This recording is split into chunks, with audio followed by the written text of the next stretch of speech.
انجیل سبحان اللہ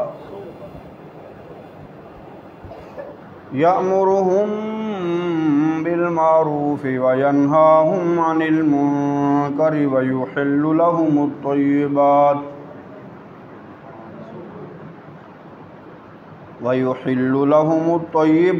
ويحرم عليهم الخبائث ويضع عنهم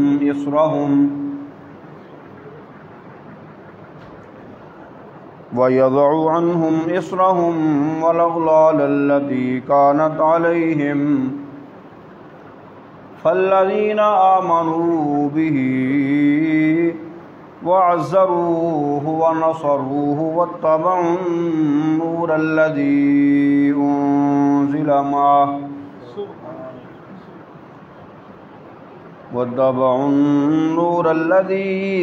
أنزل معه أولئك هم المفلحون قل يا أيها الناس إني رسول الله إليكم جميعا الذي له ملك السماوات والأرض لا إله إلا هو يحيي ويميت فآمنوا بالله ورسوله النبي الأمي الذي يؤمن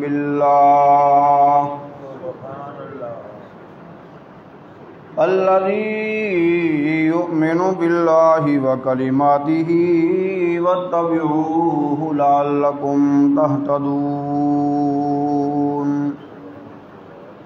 صدق الله مولانا العظيم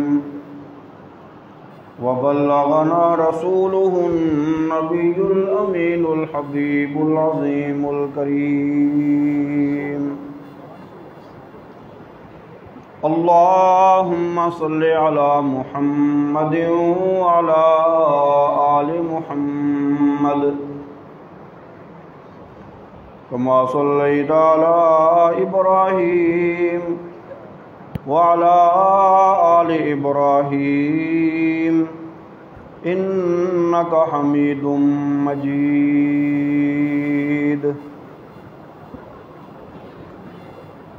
اللهم بارك على محمد وعلى آل محمد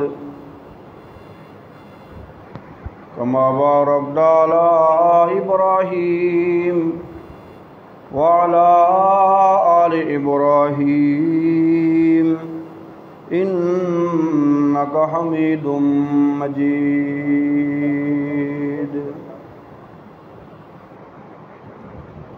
قابل صد احترام بھائیو بزرگوں، سورۃ الاعراف پارہ نمبر 9 کی چند آیات بینات آپ کے سامنے تلاوت کی ہیں۔ رب ذوالجلال سے یہ التجا و دعا ہے کہ وہ اپنی بے بہا رحمتوں اور فضلوں سے یہ توفیق عنایت فرمائے کہ جو کلمات زبان سے نکلیں اس کی بیان کردہ حقیقتوں کے مطابق ہوں اور ان کا مقصد بھی فقط اسی کی رضامندی ہو۔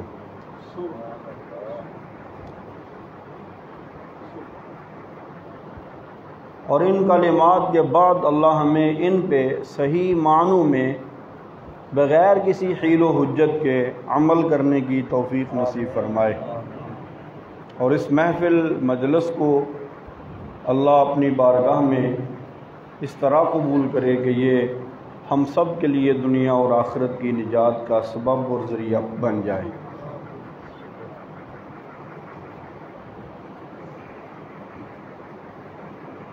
ان آیات بینات میں ایک مختصر سا واقعہ رب کائنات نے بیان کیا ہے۔ جس کی ابتدا یوں ہوتی ہے کہ حضرت موسیٰ علیہ السلام کو اللہ کی طرف سے یہ حکم دیا جاتا ہے کہ آپ اپنی قوم کے 70 بندے تیار کریں اور ان کو لے کر میرے پاس آ جائیں۔ لمبا واقعہ ہے، میں اس طرف نہیں جا رہا، اس طرف گیا تو پھر عنوان کہیں اور چلا جائے گا۔ جنہوں نے مطالبہ کیا تھا کہ ہم اس وقت تک اللہ کو نہیں مانیں گے جب تک ہم سامنے نہ دیکھ لیں، 70 آدمی موسیٰ علیہ السلام نے تیار کیے، اللہ کے پاس لے گئے۔ اللہ رب العالمین ان سے ہم کلام ہوا تو کہنے لگے ایسے نہیں، ہمارا مقصد تو یہ تھا کہ سامنے آ کے اللہ ہم سے بات کرے۔ تجلی پڑی، مر گئے۔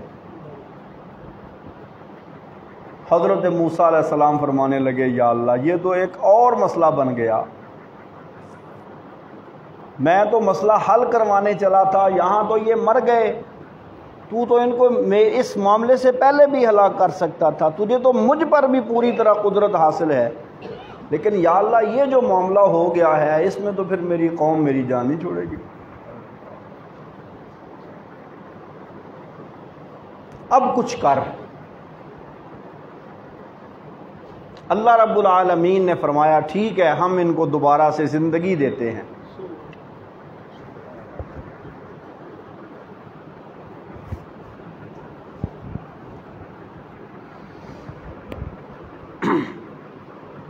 ہم ان پہ رحم کرتے ہیں، ان کو زندگی بخشتے ہیں، جائیں پھر جا کے یقین کر لیں ہم ان کو معاف کر رہے ہیں۔ دوبارہ زندہ ہو گئے۔ اس میں ایک جملہ یہ تھا موسیٰ علیہ السلام نے جو فرمایا تھا یا اللہ ہمارے بے وقوفوں کی وجہ سے ہم کو بھی لپیٹ میں لے لیا، تو نے رحم فرما ہم پہ، ہمیں معاف کر، رحم فرما۔ دنیا میں بھی ہمارے لیے بھلائیاں لکھ اور آخرت میں بھی ہمیں بھلائیوں کے ساتھ ہی زندہ رکھیو، معاملہ کریو ہمارے ساتھ۔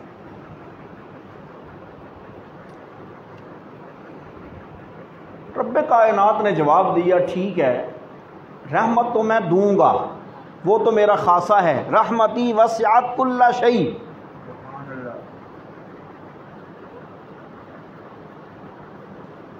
وہ تو میں جسے چاہتا ہوں میں عذاب چکھا دیتا ہوں، جسے چاہتا ہوں میں اپنی رحمتوں کے مزے اس کی جھولی میں ڈال دیتا ہوں۔ اللہ پاک مجھے آپ کو عذاب سے بچا کے رکھے، ہمیں رحمتوں کا وہ معاملہ نصیب فرمائے جس سے رب کائنات کی رضائیں مل جائیں، جس سے رب کا قرب نصیب ہو جائے۔ لیکن ایک بات ہے، اگر آپ وہ رحمتیں مانگیں جو رحمت کاملہ ہے،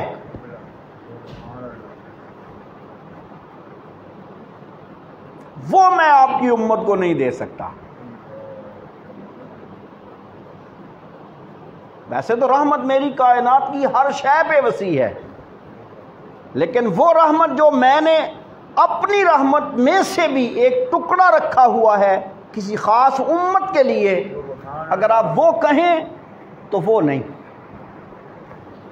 فَسَأَكْتُبُهَا لِلَّذِينَ يَتَّقُونَ، وہ میں ان لوگوں کے لیے رحمت کا معاملہ لکھ چکا ہوں، لکھوں گا، لکھ رہا ہوں، جو 4 کام کریں گے۔ پہلا کام ہے تقوی، دوسرا کام ہے زکوٰۃ کا ادا کرنا، تیسرا کام ہے آیات پہ ایمان لانا، اور چوتھا کام ہے آنکھیں بند کر کے حضرت محمد الرسول اللہ صلی اللہ علیہ وآلہ وصحبہ وسلم کی پیروی کرنا، بنا سوچے سمجھے مجھے کچھ ملے گا یا نہیں ملے گا۔ دنیا میں ہر انسان کی بات مانتے ہوئے آپ کے دل میں یہ بات آ جانی چاہیے، آ بھی سکتی ہے، آنی بھی چاہیے، مجھے کیا ملے گا، مانوں یا نہ مانوں، ماننے والی ہے یا نہیں۔ لیکن جب یقین کے ساتھ بات پہنچ جائے کہ یہ حضرت محمد الرسول اللہ صلی اللہ تعالی علیہ وآلہ وصحبہ وسلم کی بات ہے، ان کا فرمان ہے، تو پھر مومن بننے کے لیے تمہیں جب تک ان کی بات کو تسلیم نہیں کرنا اللہ کے کاغذوں میں بھی تم مومن نہیں ہو سکتے۔ یہ میں نہیں کہہ رہا، قرآن کی آیت ہے۔ فَلَا وَرَبِّكَ لَا يُؤْمِنُونَ حَتَّى يُحَكِّمُوكَ فِي مَا شَجَرَ بَيْنَهُمْ ثُمَّ لَا يَجِدُوا فِي أَنفُسِهِمْ حَرَجًا مِّمَّا قَضَيْتَ وَيُسَلِّمُوا تَسْلِيمًا۔ آپ کے پروردگار کی ربوبیت کی قسم، اس وقت تک یہ مومن نہیں ہو سکتے، کامل مومن نہیں ہو سکتے۔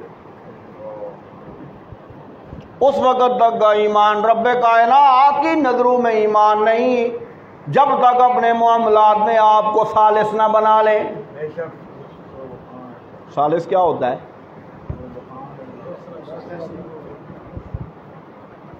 پنجابی کے اندر پریار جنہ کو جا کے اپنی پریا مکانی ہوں تے جنہاں نو اپنی پریا مکان واتے وچ لیاندا ہوے نا پھر انہاں دیاں گلاں مننیاں پیندیاں نے، ہے کہ نہیں؟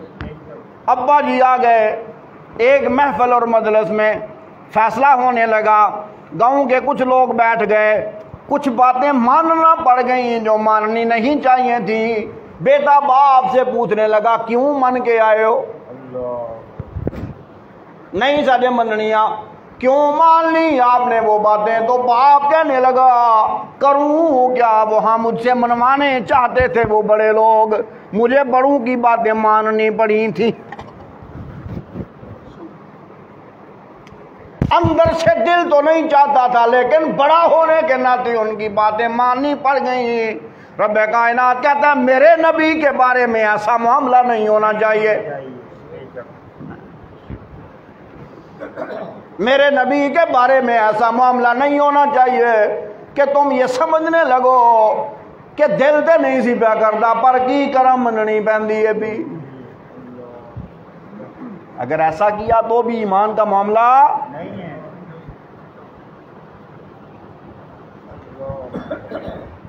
ایمان کی کیفیت تو یہ ہے کہ جب تمہیں پتہ چل جائے کہ یہ فیصلہ حضرت محمد الرسول اللہ صلی اللہ علیہ وسلم کا ہے، پھر ساری کائنات بھی اس فیصلے کے خلاف آ جائے، تمہارے دل میں لرزہ پیدا نہیں ہونا چاہیے۔ یہ بات ٹھیک ہے یا غلط ہے؟ چلیں اس کو قرآن کریم کی ایک اور آیت سے میں واضح کرتا ہوں۔ ما آتاکم الرسول فخذوہ وما نہاکم عنہ فانتہوا۔ سبحان اللہ، سن رہے ہیں؟ 28واں پارہ ہے، سورت کا نام الحشر ہے، سورت الحشر کا پہلا رکوع ہے۔ ما آتاکم الرسول فخذوہ، جو کچھ بھی تمہارے پاس اللہ کے پیغمبر لے کے آئے، جو کچھ بھی تمہارے پاس اللہ کے رسول لے کے آئے، سن رہے ہیں؟ جو کچھ بھی تمہارے پاس اللہ کے رسول لے کے آئے فخذوہ، پکڑ لیا کرو اس کو، اس لیے کہ پیغمبر اپنی مرضی سے تو کچھ نہیں کہتے، پیغمبر اپنی مرضی سے تو کچھ نہیں بتاتے، پیغمبر اپنی مرضی سے تو کچھ نہیں کہتے۔ سبحان اللہ۔ گفتائے اللہ بود گرچہ یدعو القوم عبد اللہ بود، بولنے والا گرچہ اللہ کا بندہ بولتا ہے لیکن بندے کی زبان میں رب بولتا ہے۔ ما ینطق عن الہوی ان هو الا وحی یوحی، سورہ نجم ہے۔ ہر بندے کی بات مانتے ہوئے فکریں ہونی چاہیے، سوچیں ہونی چاہیے، ماننے والی بھی ہے کہ نہیں، لیکن حضرت محمد الرسول اللہ صلی اللہ علیہ وسلم کی بات مانتے ہوئے دل میں شک تک بھی نہیں ہونا چاہیے۔ شک آیا تو ایمان، شک بھی نہیں ہونا چاہیے۔ کیوں جی شک کیوں نہیں ہونا چاہیے؟ شک کیوں نہیں ہونا چاہیے؟ اس کی کیا وجہ ہے؟ سبحان اللہ العظیم۔ چودھری صاحب دی گل ہوے، ولی صاحب دی گل ہوے، پیر صاحب دی گل ہوے، ملیر صاحب دی گل ہوے، مشیر صاحب دی گل ہوے، چھوٹے دی گل ہوے یا بڑے دی گل ہوے، کامل علماں والی گل نہیں، مکمل سمجھاں والی گل نہیں، پتہ نہیں صحیح کہندا پیا یا غلط کہندا پیا، پتہ نہیں ٹھیک آکھدا پیا یا غلط آکھدا ہے پیا، کیونکہ اکثر اوقات بندیاں دی کیفیت رب کائنات بیان کردے نے پے، ان یتبعون الا الظن، گمانہ دیاں پیرویاں پہ کر دے جے، اٹکل پچو دی پوجا پہ کر دے جے، اپنی خواہشانوں معبود بنا کے گلاں کر دے جے پہ، اتھے کوئی یقینی گلاں نہیں ہونیاں، لیکن حضرت محمد الرسول اللہ صلی اللہ علیہ وسلم دی گل دے دی گل نہیں دے۔ ان احسن الکتاب ان احسن الحدیث کتاب اللہ، سبحان اللہ۔ انہوں نے ساریاں گلاں میں جو سب تو سونیاں گلاں کی دیاں نے اللہ دیاں گلاں، ساری کائنات میں سب سے حسین باتیں رب کائنات کی ہیں، اور رب کائنات کی باتوں کی پیروی میں سب سے بہترین راستہ ہے حضرت محمد الرسول اللہ کا صلی اللہ علیہ وآلہ وسلم۔ ان سے بہتر راستہ اور کائنات میں آیا کوئی نہیں، اس لیے ان کے راستے کو مانتے ہوئے شک نہیں آنا چاہیے۔ ما آتاکم الرسول فخذوہ، جو چیز تمہارے پاس اللہ کے رسول حضرت محمد صلی اللہ علیہ وسلم لے کے آئیں اسے کیا کرو؟ خذوہ، اسے پکڑ لو۔ پکڑنے کا مطلب کیا ہوتا ہے؟ اسے اپنے دل دماغ میں اس طرح بٹھا لو کہ ساری کائنات جاتی ہے جائے، پیغمبر کی بات نہ جائے، ہے کہ نہیں؟ بات ٹھیک ہے یا نہیں؟ میں ساتھ میں حوالہ دے رہا ہوں، گھروں میں جا کے آپ قرآن مجید چیک کریں، دیکھیں جو قرآن کریم کی آیت ہے، تو پھر یہ بات تو یقینی ہے نا سب سے سچی کتاب کون سی ہے؟ میری بات ہو تو آپ ردی کی ٹوکری میں ڈال دیں، مجھے کہیں، لیکن اگر بات رب کائنات کی سنانے والا بس میں اللہ رب العالمین کی، وہ بھی توفیق ہے تو سنا رہا ہوں، اس میں میرا کوئی کمال نہیں ہے، تو پھر رب کی باتیں تو ہمیں تسلیم کرنی چاہیے کہ نہیں؟ ما آتاکم الرسول فخذوہ، جو اللہ کے رسول تمہارے پاس لے کے آئے اسے پکڑ لو، وما نہاکم عنہ فانتہوا، جس سے منع کریں اس سے رک جاؤ۔ کیوں جی، کیا خیال ہے؟ جس سے منع کریں اسے کیا کرو؟ رک جاؤ۔ چلیں ایک اور آیت لے کے آتا ہوں، اللہ کی توفیق سے وہ ذہن میں آ رہی ہے، انشاءاللہ مسئلہ اور زیادہ واضح ہوگا۔ ما کان لمؤمن ولا مؤمنۃ اذا قضى اللہ ورسولہ امرا ان یکون لهم الخیرہ، سبحان اللہ۔ یہ پارہ نمبر ہے 22، سورت کا نام ہے الاحزاب، 22ویں پارے کا یہ دوسرا رکوع ہے، پہلا صفحہ ہے 22ویں پارے کا جو 16 سطروں والا قرآن مجید ہے، اس میں جس سے میں وہ چھاپا، جس سے میں نے حفظ کیا ہوا ہے، مجھے اس کا یاد ہے، پہلا صفحہ ہے، اور پہلے صفحے پہ یہ آیت ہے، دوسرے رکوع میں اللہ رب العالمین فرماتے ہیں ما کان لمؤمن ولا مؤمنۃ اذا قضى اللہ ورسولہ امرا ان یکون لهم الخیرہ، جب کسی معاملے میں اللہ اور اس کے رسول صلی اللہ علیہ وآلہ وسلم کا فیصلہ آ جائے۔ چلیں یہ آ جائے والی بات یہاں رکھیں، میں آپ کو ایک مثال دیتا ہوں، اس کے بعد یہ آیت سمجھاتا ہوں۔ ایک بندہ فوج میں بھرتی ہو گیا، اس نے انٹرویو دیا، اس نے اپنے ڈاکومنٹس جمع کروائے، انہوں نے اس کو جانچا، دیکھا، ٹریننگ سارا مکمل، اس کا جو ریکوائرمنٹ تھی وہ ریکوائرمنٹ یہ پوری کر رہا تھا، فوج میں بھرتی ہو گیا، اس کا نام لکھ لیا گیا کہ یہ پاکستان کا فوجی ہے۔ اب مجھے یہ بتائیں وہ بندہ اپنی مرضی سے چھٹی کر سکتا ہے؟ اپنی مرضی سے کہیں آ جا سکتا ہے؟ اپنی مرضی سے کسی سے فون پہ بات کر سکتا ہے؟ اپنی مرضی پہ حج، عمرہ، سفر، روانگی، آمد ہو سکتی ہے؟ کیوں نہیں ہو سکتی؟ کیوں؟ اس لیے اب یہ پابند ہو گیا فوج کا، اور جب اس نے فوج والا معاملہ اختیار کر لیا، فوجی وردی پہن لی، اس کا مطلب یہ ہے کہ اب یہ وہی کرے گا جو فوج کروائے گی، وہی کہے گا جو فوج کہے گی، وہی جائے گا جہاں فوج بھیجے گی، وہاں سے رک جائے گا جہاں سے فوج۔ اور پاکستانی فوج میں کوئی بندہ بھرتی ہو جائے، اس کے لیے تو اس کو اتنی قربانیاں دینی پڑیں اور وہ خوشی سے دیتا پھرے، اور جنت کی فوج میں جب کوئی بندہ اپنا نام لکھوائے تو وہاں قربانیاں بھول جائے گا۔ یہ مسلمان جنت کی فوج ہے نا، اللہ ہم سب کو جنت میں لے کے جائے۔ لیکن میرے بھائی، اسلام وہ نہیں چاہیے رب کائنات کو جو میری آپ کی مرضی کا ہے، رب کائنات کو اسلام وہ چاہیے جو اس کی مرضی کا ہے۔ کچھ کہنے والوں نے کہا تھا ہم ایمان لائے، اس نے کہا تھا تم اپنی زبان سے تو لائے ہو، ہمارے ہاں مومن کوئی نہیں ہو، تو ہمیں اس معاملے سے بھی تو ڈرنا چاہیے نا، کہیں ہمارا شمار ان میں نہ ہو۔ اب سمجھیے، جب کسی معاملے میں اللہ اور اس کے رسول صلی اللہ تعالی علیہ وآلہ وصحبہ وسلم کا فیصلہ آ جائے، نہ کسی مرد کو اختیار ہے نہ کسی عورت کو اختیار ہے کہ وہ اس میں اپنی مرضی کر لے۔ اختیار ہے؟ ہیں؟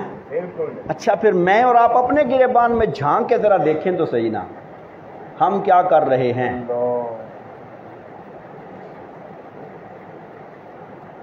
حضرت محمد الرسول اللہ صلی اللہ تعالی علیہ وآلہ وصحبہ وسلم وہ شخصیت ہیں خدا نے آج تک نہ ان جیسا بھیجا نہ قیامت تک بھیجے گا۔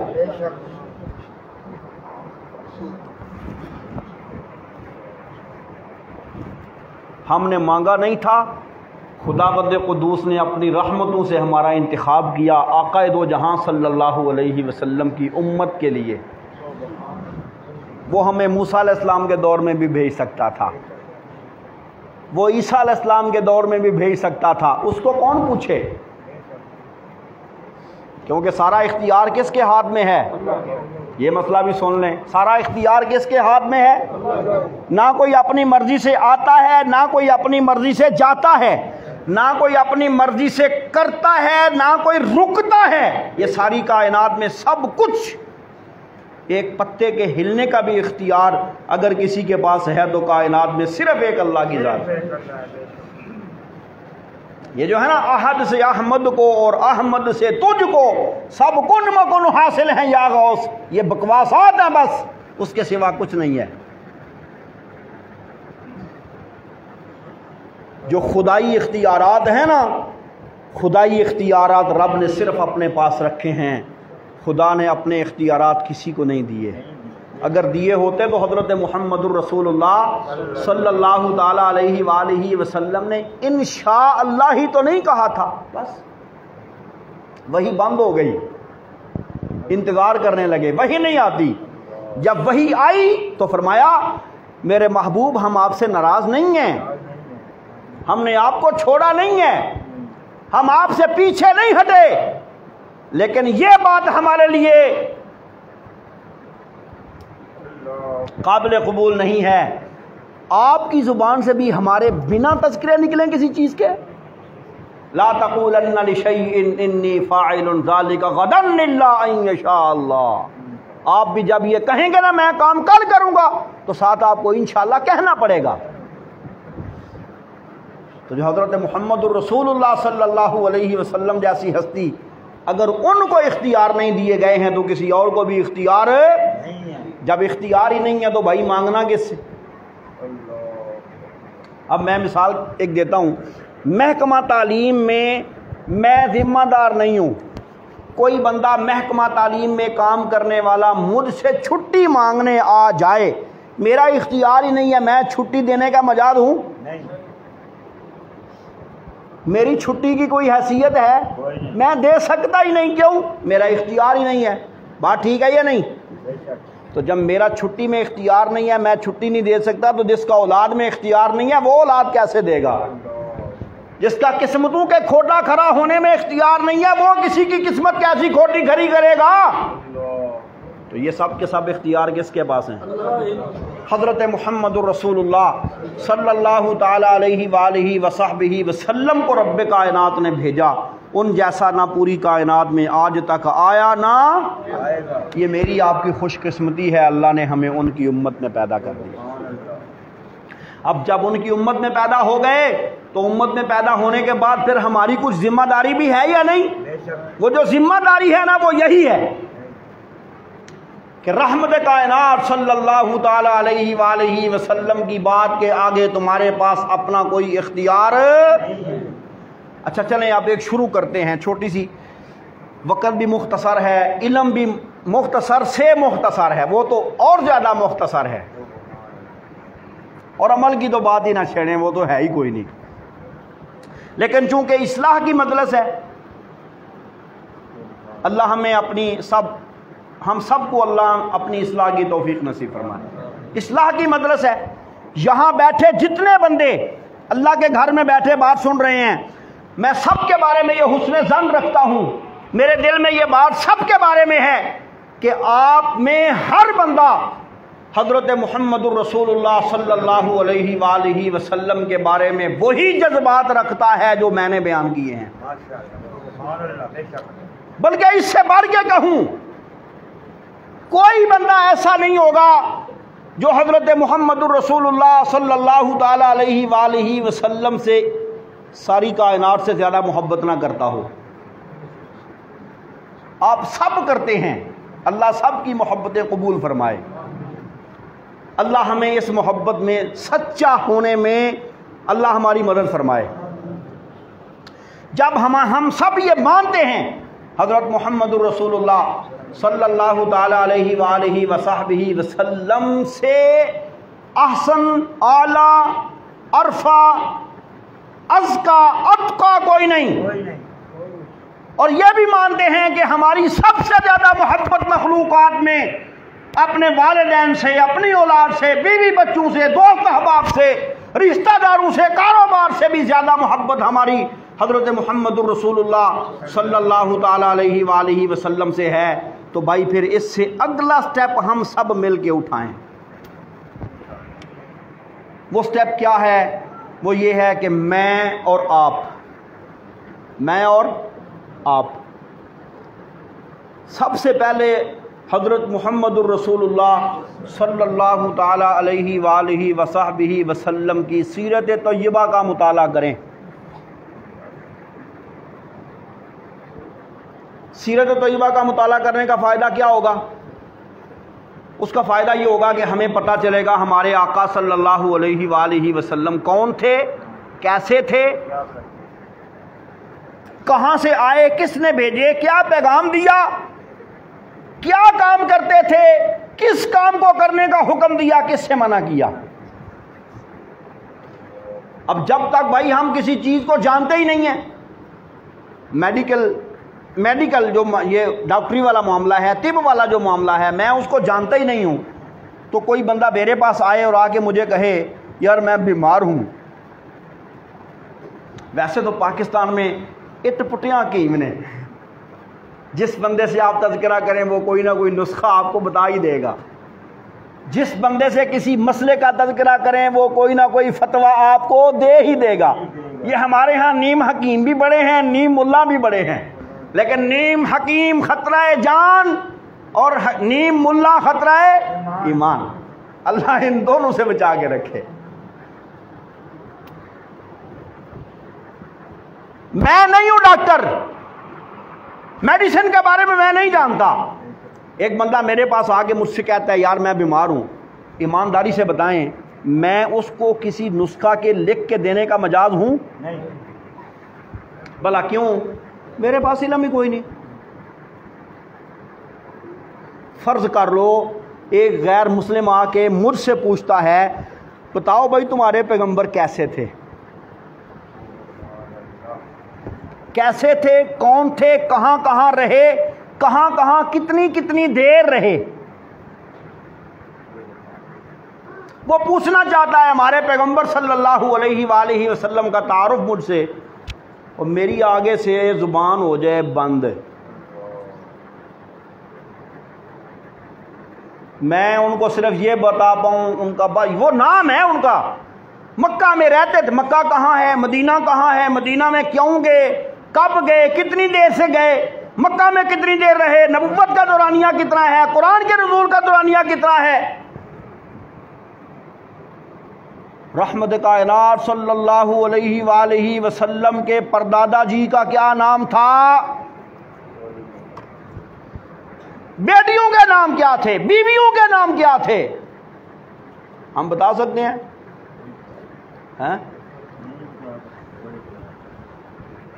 آج سے 10 سال پہلے ہونے والا جو ورلڈ کپ تھا کرکٹ کا، آج کے نوجوان سے پوچھو نا اس میں پاکستانی ٹیم کے کھلاڑی کون کون تھے، انگلیوں پہ گن کے نہیں، فر بتائے گا۔ پوچھو نا پیغمبر صلی اللہ علیہ وسلم کے صاحبزادوں کے نام کیا تھے، زبان گنگ ہو جائے گی۔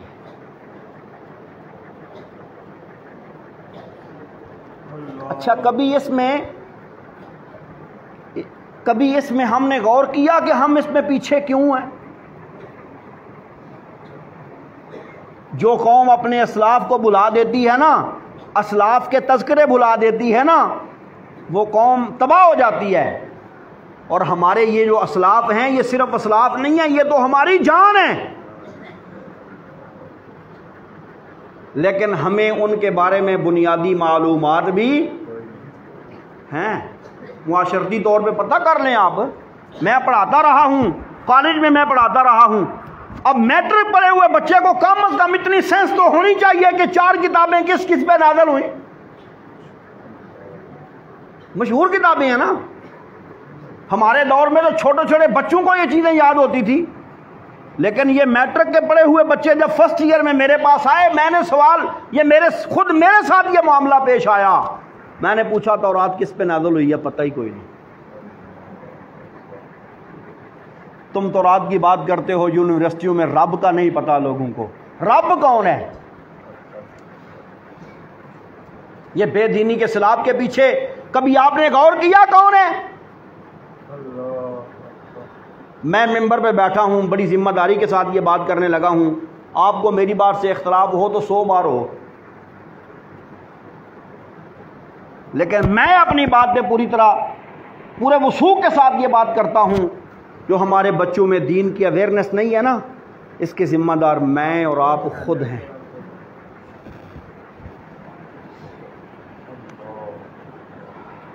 ہم نے یہ تو بچے کو سکھایا، بیٹا فزکس یوں پڑھو، انگلش یوں پڑھو، میتھ یوں پڑھو، ہم نے بڑی بڑی بھاری فیسیں ادا کی ہیں، بڑے بڑے مہنگے ادارے ہم نے چنے ہیں بچوں کی تعلیم کے لیے، لیکن ہم نے حضرت محمد الرسول اللہ صلی اللہ تعالی علیہ وآلہ وصحبہ وسلم کی سیرت کا ایک باب بھی کہیں کھول کے نہ پڑھا، نہ بچوں کو پڑھایا۔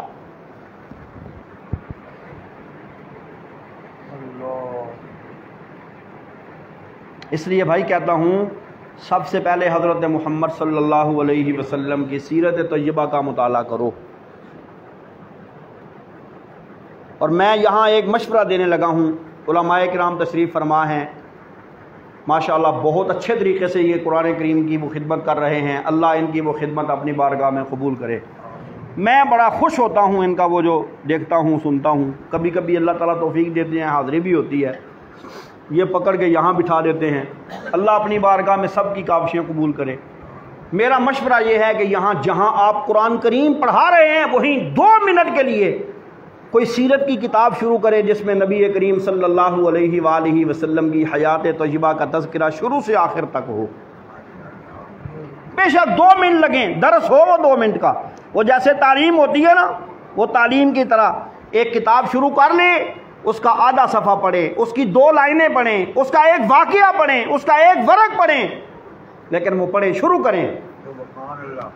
اس میں یہ ہوگا کہ جو ہماری نوجوان نسل ہے ان کو آقا دو جہاں صلی اللہ علیہ وآلہ وسلم کے بارے پتہ چلے گا، اور جب ہمارے آقا صلی اللہ علیہ وسلم کے بارے اویئرنیس آئے گی نا، تو پھر ہمیں پتہ چلے گا ہمارے آقا کھاتے کیسے تھے، ہمارے آقا پیتے کیسے تھے، ہمارے آقا چلتے کیسے تھے، ہمارے آقا دیکھتے کیسے تھے، ہمارے آقا اٹھتے کیسے تھے، ہمارے آقا گفتگو کیسے یہی تو مصیبت ہے، پی ایچ ڈی کر لینے والے بندے کو یہ نہیں پتا میں نے اپنے ماں باپ سے بات کیسے کرنی ہے، کبھی اس نے پڑھا ہو نا پیغمبر علیہ السلام بات کیسے کرتے تھے بڑوں سے، پھر اس کو پتا چلے میں نے کیسے کرنی ہے۔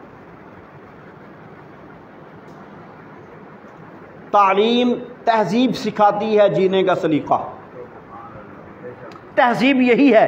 حضرت محمد الرسول اللہ صلی اللہ تعالیٰ علیہ وآلہ وسلم کی سیرت طیبہ کا مطالعہ کر کے اس کو اپنے اوپر لاگو کرنا، یہ تہذیب ہے۔ تہذیب سکھاتی ہے جینے کا سلیقہ، تعلیم سے جاہل کی جہالت نہیں جاتی۔ یوں سمجھ لو تہذیب وہ زیور ہے جو اگر تعلیم کے اوپر آ جائے تو یہ سونے پہ سہاگا ہے۔ تہذیب کیا ہے ہماری تہذیب وہ اسلامی تہذیب ہے جو حضرت محمد الرسول اللہ صلی اللہ تعالی علیہ وآلہ وسلم متعارف کروا کے گئے ہیں۔ اچھا مجھے ایک سوال کا جواب دیں، رحمت کائنات صلی اللہ علیہ وآلہ وسلم نے جو کچھ فرمایا سچ ہے یا نہیں؟ آپ سب مانتے ہیں؟ کوئی بات اس میں غلط ہے؟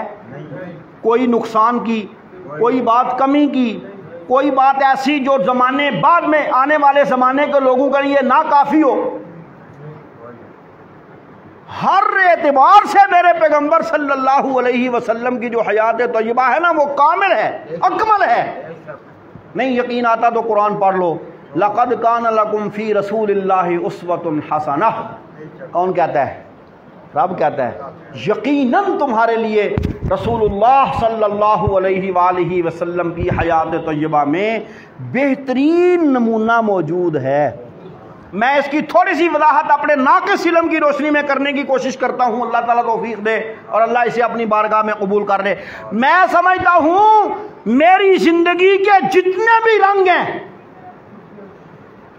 14 صدیوں کے بعد آج میری زندگی کے جتنے بھی رنگ ہیں، ان تمام رنگوں میں آج بھی میرے لیے جو نمونہ ہے نا وہ حضرت محمد صلی اللہ علیہ وسلم ہے۔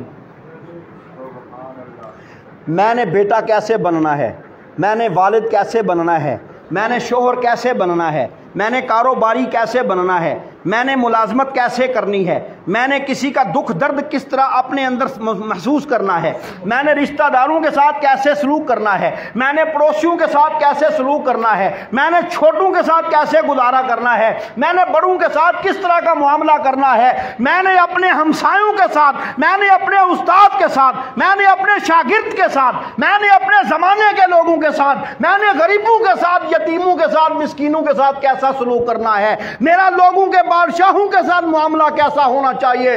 میری زندگی کے جتنے شعبے ہیں، ان میں جتنے رنگ ہیں، ان تمام شعبوں میں اور تمام رنگوں میں آج بھی حضرت محمد الرسول اللہ صلی اللہ تعالی علیہ وآلہ وسلم میرے لیے نمونہ ہے۔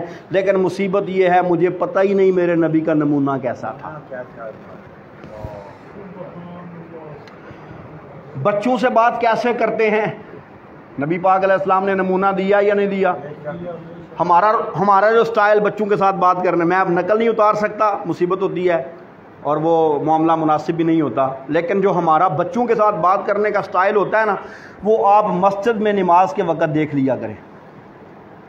خاص طور پہ ہماری پنجاب کی جو مسجدیں ہیں، بچے شور کریں، سبحان، اگر وہ یہ کام نہ کریں تو یار ان کو بچہ کون کہے؟ آپ سمجھتے ہیں 2-3 سال کا بچہ، میں 40 سال کا ہوں تو اب وہ میرے برابر کے کام کرے؟ یہ میری نادانی ہے۔ جو میں نے 40 سال کا سفر کر کے سیکھا ہے، بچہ 2-4 سال کے سفر میں کیسے سیکھ سکتا ہے؟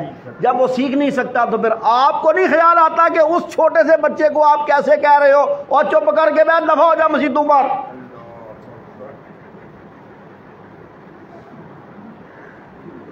خدا کا گھر ہے نا، خدا بچوں کو کچھ نہیں کہتا، ان کے گناہ بھی گناہ، یقینی بات ہے ان کے گناہ بھی گناہ، لیکن جو مسجد کے بابا جی ہیں نا وہ ان بیچاروں کو نہیں ٹکنے دیتے۔ یہ بابا جی کی سختی کی وجہ سے کوئی بچہ مسجد سے نکل کے دین سے دور ہو گیا، مسجد سے دور ہو گیا تو بابا جی کا قیامت کے دن گریبان جا کے اس نے پکڑ لیا تو بابا جی کیا جواب دیں گے؟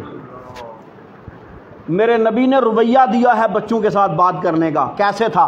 میں اس کی ایک جھلک آپ کو دکھاتا ہوں، اللہ کرے میری آپ کی زندگی میں وہ جھلک آ جائے۔ ہم کوسوں دور ہیں، میلوں دور ہیں اس سے۔ حضرت انس رضی اللہ تعالی عنہ نبی پاک صلی اللہ علیہ وسلم کے خادم تھے. آپ صلی اللہ علیہ وسلم جب مدینہ منورہ میں ہجرت کر کے تشریف لائے نا تو حضرت انس کی والدہ محترمہ، یہ چھوٹے بچے تھے ابھی چند سال کے،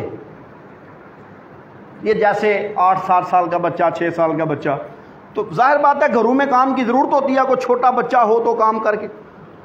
نبی کریم صلی اللہ علیہ وآلہ وسلم کے چھوٹے بیٹے تھے، کوئی نہیں، فوت ہو گئے. 2 مکہ میں فوت ہو گئے، 1 مدینہ میں آگے فوت ہو گئے. اب ان کے پاس کوئی چھوٹا نہیں تھا، تو حضرت انس کی والدہ نے رضی اللہ تعالیٰ عنہما اپنا بچہ لا کے نا نبی پاک صلی اللہ علیہ وسلم کے حوالے کی. یا رسول اللہ، یہ آپ کا خادم ہے. حضرت انس کہتے ہیں، بات سنیے گا توجہ کے ساتھ، دل کی کھڑکیاں کھول کے، اور پھر اللہ کرے میرا آپ کا رویہ بھی اپنے بچوں کے ساتھ یہی ہو. فرماتے ہیں میں 10 سال اللہ کے نبی صلی اللہ علیہ وسلم کی خدمت میں رہا. کتنے سال؟ 10 سال نبی پاک صلی اللہ علیہ وسلم کی خدمت میں رہا، اور 10 سال میں نبی پاک صلی اللہ علیہ وسلم نے ایک مرتبہ بھی مجھے یہ نہیں فرمایا، کوئی کام کہا تھا کرنے کو تو میں نے نہیں کیا تو یہ نہیں فرمایا انس یہ کیوں نہیں کیا. فرماتے ہیں مجھے کام کہتے تھے، میں بچہ تھا، کھیلنے لگ جاتا. کبھی کبھار ایسے ہوتا میں کھیلنے جو لگ جاتا نا تو بچوں میں مشغول ہو گیا، یاد کوئی نہ رہا. تھوڑی دیر کے بعد نبی پاک صلی اللہ علیہ وسلم تشریف لاتے یوں پیچھے سے اور آگے کان سے پکڑتے، انس. تو جب یوں آپ علیہ الصلوۃ والسلام کے تو آواز لگانے کا اور بلانے کا تو طریقہ بھی سبحان اللہ. رحمت للعالمین کی رحمتیں کیسی ہو سکتی ہیں، میرے پاس الفاظ نہیں ہیں بیان کرنے کو. تصوراتی رنگ ضرور ہیں، الفاظ نہیں ہیں. حضرت انس کہتے ہیں رضی اللہ تعالیٰ، نبی پاک صلی اللہ علیہ وسلم آتے، آ کے پیچھے سے مجھے کان سے پکڑتے، اور جو کو پکڑ مجھے یاد میں یا رسول اللہ میں اب ہی آیا. اور میں جب دوڑنے لگتا تو نبی پاک علیہ السلام فرماتے انس آ جاؤ، میں کام کر کے آیا ہوں.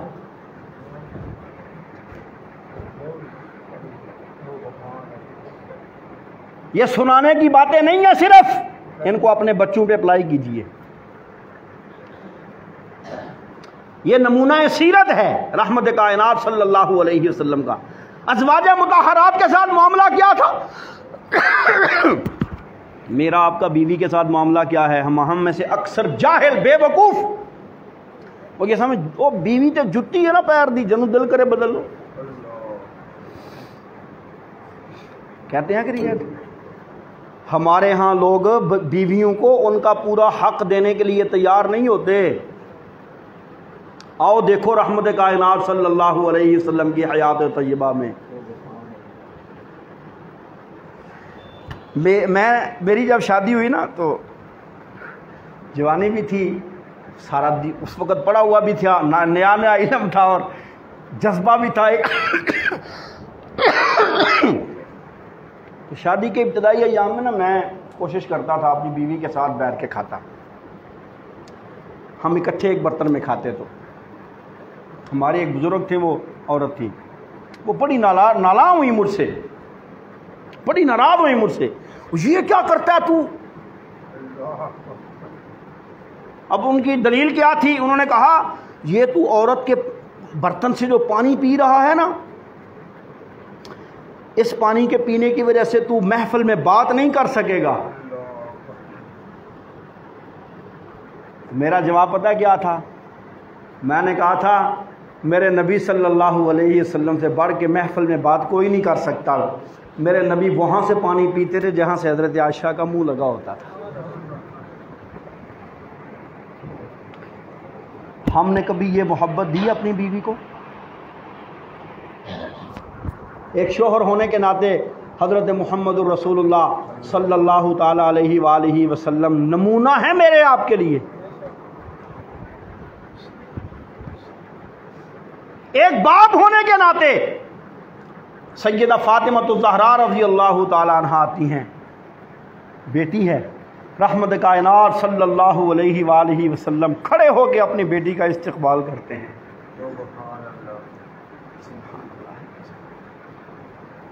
نواسے ہیں چھوٹے چھوٹے، حضرت حسن و حسین رضی اللہ عنہما، کیا کمال کے لوگ تھے، رب کائنات نے بھی چن چن کے ہیرے دیے میرے نبی کو۔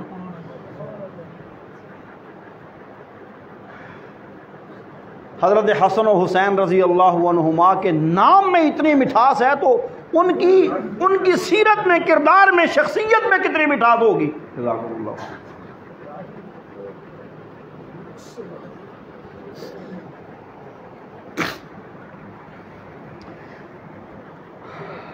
نبی پاک صلی اللہ علیہ وسلم خطبہ ارشاد فرما رہے تھے، خطبہ ارشاد فرماتے فرماتے سامنے دیکھا حضرت حسن یا حسین میں سے چھوٹے چھوٹے بچے تھے، یہ دونوں ابھی دوڑے آ رہے ہیں، کوئی ایک دوڑا آ رہا ہے، وہاں سے گر گئے۔ رحمت کائنات صلی اللہ علیہ وآلہ وسلم نے خطبہ چھوڑا، جا کے بچے کو اٹھا لیا۔ ہمارے ہاں بچہ گر جائے مائیں اور باپ اوپر سے اور لگاتے ہیں،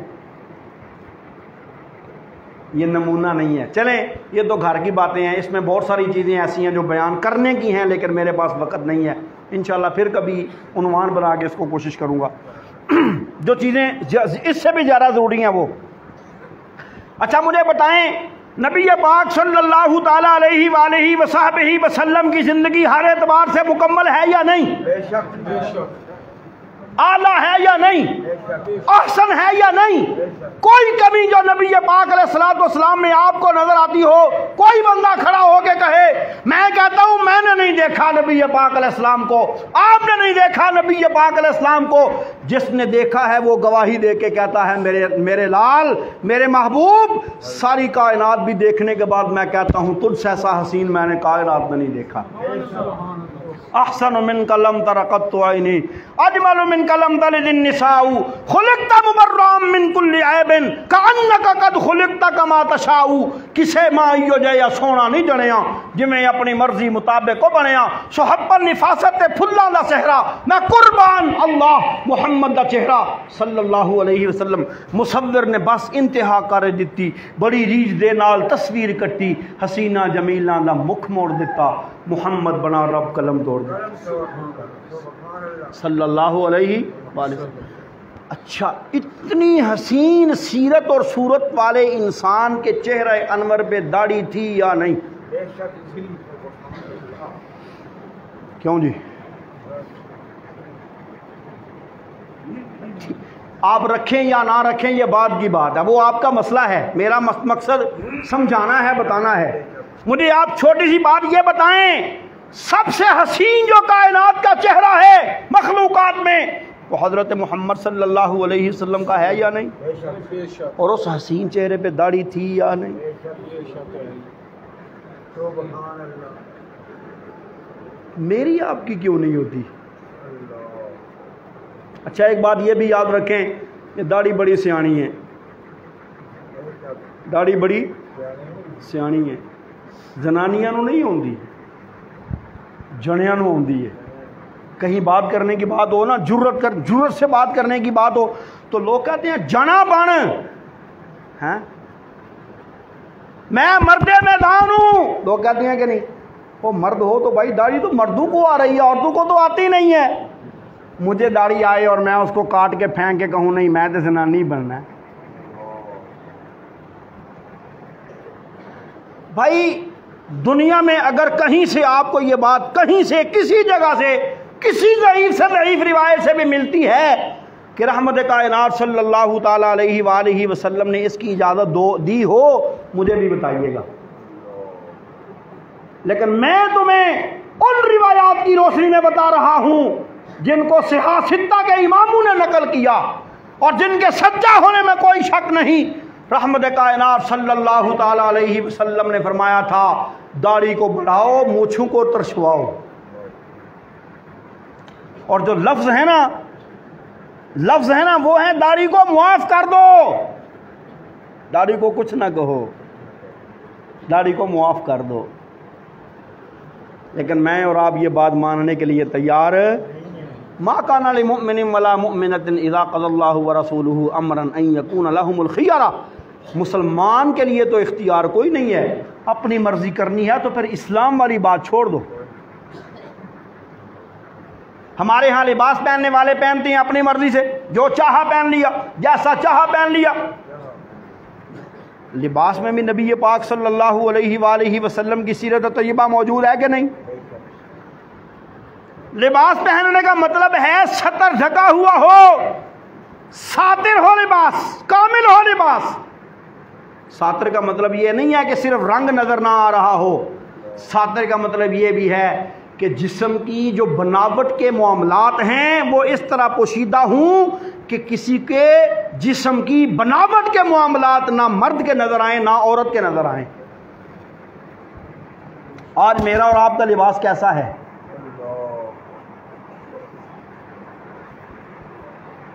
کھانے پینے کے معاملے میں دیکھ لیں، رحمت کائنات صلی اللہ علیہ وآلہ وسلم نے ایک مرتبہ ایک لگا ہوا تھا، ڈھیر لگا ہوا تھا کھجوروں کا۔ حضرت حسن یا حسین رضی اللہ عنہما، ان میں سے کوئی ایک آئے، بچے تھے، اٹھا کے کھجور کھانے لگے، نہیں اٹھا کے کھجور کھانے لگے، منہ میں ڈال لی تو نبی پاک صلی اللہ علیہ وسلم دوڑے ہوئے گئے، آپ صلی اللہ علیہ وسلم نے انگلی منہ میں دے کے کھجور نکال لی، فرمایا بیٹا ہم صدقہ نہیں کھاتے، ہم صدقہ نہیں کھاتے۔ میرا آپ کا بچہ ہوتا ہم کہتے خیر ہے بچہ ہے نا، لیکن یہ تربیت کس نے کی؟ رحمت کائنات صلی اللہ علیہ وسلم۔ بتانا کیا چاہتے تھے؟ بتانا یہ چاہتے تھے کہ اپنی اولاد کے معاملے میں اور خاص طور پہ اپنے معاملے میں حلال و حرام کے مسئلے پہ کبھی کمپرومائز نہ کرنا۔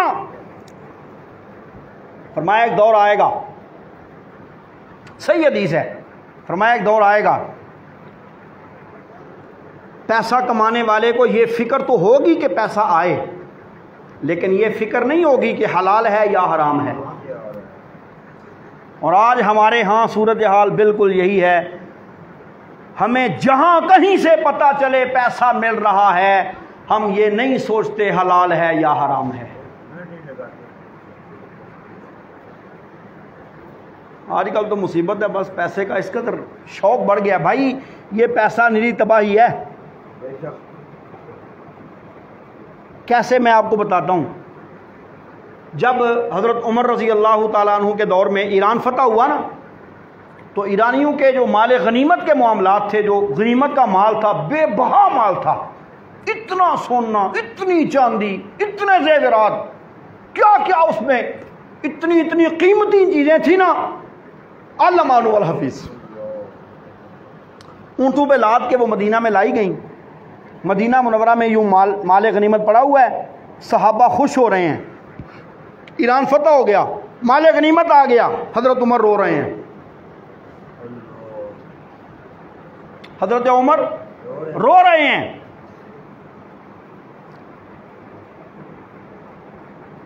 کسی نے پوچھا حضرت خوشی کا موقع ہے آپ رو رہے ہیں، اللہ نے فتح دی ہے، مال اتنا دیا ہے، اتنا مال غنیمت آ گیا، رو رہے ہیں۔ فرمایا رو اس لیے رہا ہوں، یہ وہی مال ہے جس نے ایرانیوں کے دماغ خراب کیے ہوئے تھے، اب یہ ہماری زندگیوں میں بھی آ گیا ہے ہمیں آزمانے کے لیے۔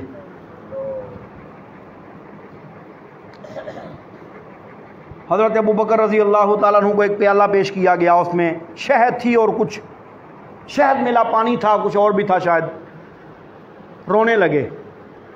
کسی نے پوچھا روتے کیوں ہیں؟ فرمایا اس لیے روتا ہوں، ایک دن نبی پاک صلی اللہ علیہ وسلم کو دیکھا کہ یوں کسی چیز کو پیچھے دھکیل رہے تھے، یوں، تو ہمیں وہ چیز نظر نہیں آ رہی تھی، نبی پاک علیہ السلام دیکھ رہے تھے، یوں پیچھے دھکیل رہے تھے۔ ہم نے پوچھا یا رسول اللہ کس چیز کو پیچھے دھکیل رہے ہیں آپ؟ فرمایا دنیا آ رہی تھی میرے پاس مختلف رنگ لے لے کے، تو میں دنیا کو یوں دھکیل رہا تھا، پیچھے ہٹ جاؤ، پیچھے ہٹ جاؤ، پیچھے ہٹ جاؤ۔ تو دنیا نے مجھے کہا آپ تو مجھے رد کر رہے ہیں، ٹھیک ہے مان لیتے ہیں، لیکن آپ کے بعد والے کیا کریں گے؟ وہ تو رد نہیں کر پائیں گے، ان کو تو میں پھر خوب ان کی خبر لوں گی۔ فرمایا یہ پانی شہد والا دیکھ کے مجھے ڈر لگ رہا ہے وہ معاملہ وہی نہ ہو۔ اور آج ہمارے ہاں نہ حلال کی پرواہ نہ حرام کی پرواہ ہے کہ نہیں؟ پیسہ آئے، یہ مختلف طریقوں سے نا آج کل نوجوان نسل کو ورگلانے کے لیے اور بے راہ روی کے لیے یہ مختلف قسم کی ایپیں اور اس طرح کی چیزیں شروع کی ہوئی ہیں بہت سارے لوگوں نے، بہت سارے معاملات ہیں، اللہ تعالیٰ اپنی رحمت سے ہماری حفاظت فرمائے۔ اس میں کچھ لالچ دیتے ہیں، کچھ حرام، پتہ نہیں اتنے طریقے ہیں میں بتا ہی نہیں سکتا، لیکن خدا را ہر اس طریقے سے بچو جس کا راستہ صاف نہ ہو، جس کا راستہ کلیئر نہ ہو، اور کہیں بھی آپ کو رقم کی کوئی بندہ خاص طور پہ آفر کر رہا ہے تو کم از کم کسی سے یہ تو جان لو کہ یہ طریقہ حلال ہے یا حرام ہے۔ اگر حلال ہے تو ضرور استعمال کرو، لیکن حرام سے رب نے بھی منع کیا، اللہ کے رسول صلی اللہ علیہ وسلم نے بھی منع کیا۔ اور اسی طرح باقی زندگی کے جو معاملات ہیں ان میں میرے اور آپ کے لیے حضرت محمد الرسول اللہ صلی اللہ علیہ وسلم کی سیرت طیبہ بہترین نمونہ ہے۔ اگر ہم اس کو چھوڑ کے کہیں اور جائیں گے تو ہمارے پاس سوائے تباہی کے کچھ نہیں بچے گا۔ کامیابی لینی ہے، وہ رب کی رحمت کاملہ لینی ہے، وہ رب کی مکمل رحمت لینی ہے، تو پھر حضرت محمد الرسول اللہ صلی اللہ تعالی علیہ وآلہ وصحبہ وسلم کے پیچھے پیچھے چلنا ہوگا۔ قرآن نے کہا فَالَّذِينَ آمَنُوا بِهِ وَعَزَّرُوهُ وَنَصَرُوهُ، جن لوگوں نے پیغمبر صلی اللہ علیہ وسلم کو مان لیا، ایمان لے آئے، عزت و توقیر کی، ان کی پیروی کی، ان کی بات مان لی، وَاتَّبَعُوا النُّورَ الَّذِي أُنزِلَ مَعَهُ، اور جو نور رب کائنات نے ان کی طرف نازل کیا تھا یہ نور ہے، یہ نور ہے۔ قرآن نے کہا یہ کیا ہے؟ اب قد جاءکم من اللہ نور و کتاب مبین میں جو نبی پاک علیہ السلام کو نور ثابت کرنے کی کوشش کرتے ہیں، قرآن خود اس کو نور کہتا ہے۔ دو جگہ پہ قرآن نے کہا، ایک 9واں پارہ جو پڑھ رہا ہوں اور ایک 28واں پارہ سورۃ التغابن، فآمنوا باللہ ورسولہ والنور الذی انزلنا، اللہ پر ایمان لاؤ، اللہ کے رسول پر ایمان لاؤ، اس نور پر ایمان لاؤ جو ہم نے نازل کیا، وہ نور یہ ہے۔ فرمایا اگر تم یہ کام کر لو، ایک اللہ کے پیغمبر صلی اللہ علیہ وسلم کی پیروی کرو، ان پر ایمان لاؤ، ان کی مدد و نصرت کرو، اب ان کے دین کی مدد نصرت، یعنی ایسا کام کرو جس سے دین کو فائدہ ہو، اور حضرت محمد صلی اللہ علیہ وسلم کی پیروی کرو، قرآن مجید کی پیروی کرو، تو خدا بند قدوس فرماتا ہے اولئک ھم المفلحون، یہی وہ لوگ ہیں جو کامیاب ہیں۔ باقی رہا یہ سوال کہ حضرت محمد صلی اللہ علیہ وآلہ وسلم ہی کی پیروی کیوں، کسی اور کی کیوں نہیں؟ اس کا جواب یہ دیا، قل یا ایھا الناس انی رسول اللہ الیکم جمیعا، میرے پیارے پیغمبر فرما دیجئے او ساری کائنات کے لوگوں، میں تم سب کی طرف اللہ کا رسول بنا کے بھیجا گیا ہوں، اور اللہ بھی وہ الذی لہ ملک السماوات والارض، جس کی کائنات کی بادشاہی ہے، پوری کائنات کی بادشاہی اسی کے پاس ہے،